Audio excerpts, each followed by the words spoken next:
Hi, இந்த sorry எனக்கு எப்படி இருக்குது சொல்லுங்கள். எனக்கு இந்த கலர் ரொம்ப பிடிச்சிருக்கு. எனக்கு இந்த மாதிரி கலர் சூட் ஆகும்னு கொஞ்சம் கூட ஐடியாவே இல்லை. ஃபஸ்ட் டைம் இந்த கலர் வேர் பண்ணுறேன். ரொம்ப அழகாக இருக்குது. எனக்கு ரொம்ப பிடிச்சிருக்கு. இந்த கலர் மட்டும் இல்லைங்க, இங்கே 7 கலர் அவைலபிளாக இருக்குது. உங்களுக்கு பிடிச்சமான கலரில் நீங்கள் கண்டிப்பாக ஆர்டர் போட்டுக்கலாம். இந்த சாரியோட ப்ரைஸ் வெறும் 219 ரூபா. நான் பேசுனதில் ப்ரைஸை மறந்துட்டேன்.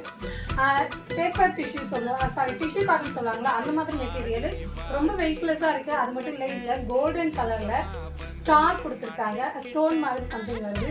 இது பார்க்க ரொம்ப அழகாக இருக்குது. இந்த ஜரிகை இதோடய பிரிண்ட் பண்ணியிருக்காங்க. செப்பரேட்லாம் ஸ்டிச் பண்ணல. வெயிட்லெஸ்ஸாக இருக்கிறதுனால நீங்கள் டெய்லி வரைக்கும் அவசியம் யூஸ் பண்ணலாம். அது மட்டும் இல்லை, நீங்கள் நைட்டி மட்டுமே யூஸ் பண்ணுற ஆளாக இருந்தால் அவசியம் இந்த சாரி ஆட் பண்ணி பாருங்கள். ரொம்ப லுக் வைஸ் நல்லாயிருக்கும். அது மட்டும் இல்லை, இது கட்டுறதுக்கும் கம்ஃபர்டபுளாக இருக்கும். நைட்டியை விட ரொம்ப கம்மி ப்ரைஸ் தான். அது மட்டும் இல்லை, இதுக்கு அட்டாச்சு ப்ளவுஸும் கொடுத்துருக்காங்க. நீங்கள் உங்களுக்கு பிடிச்சமான டிசைனில் பிடிச்ச மாதிரி ஸ்டிச் பண்ணிக்கலாம். மறக்காம கீழே இருக்க லிங்க் டச் பண்ணி பர்ச்சேஸ் பண்ணிக்கலாம். அப்படி இல்லை, நான் லிங்க் கமெண்ட் பண்ணுங்க. நானே டேரெக்டாக உங்களுக்கு டிஎம் பண்ணுறேன். அது மட்டும் இல்லை, நம்ம பேஜ் மறக்காம ஃபாலோ பண்ணிக்கலாம். பாய்.